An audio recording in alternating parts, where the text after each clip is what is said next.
নোয়াখালীর হাতিয়ার চর ঈশ্বর ইউনিয়নে অভিযান চালিয়ে বিপুল পরিমাণ অস্ত্র ও বিস্ফোরক সহ আবু বকর সিদ্দিক নিজাম নামের এক ব্যক্তিকে আটক করেছে কোস্টগার্ড। শুক্রবার বিকেলে কোস্টগার্ড দক্ষিণ জোনের staff officer lieutenant commander Rifat Ahmed press ব্রিফিংয়ে বিষয়টি নিশ্চিত করেন।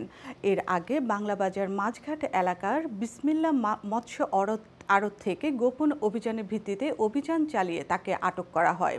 তার কাছ থেকে ৯টি পাইপগান, ৩ রাউন্ড কার্তুজ, ২৯টি হাত বোমা ও ৩টি বাগিদা উদ্ধার করা হয়েছে।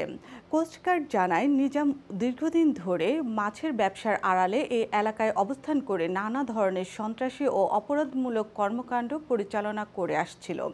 তার দেয়া তথ্যের ভিত্তিতে আড়তে তল্লাশি চালিয়ে বিপুল পরিমাণ অস্ত্র ও বিস্ফোরক উদ্ধার করা সম্ভব হয়েছে।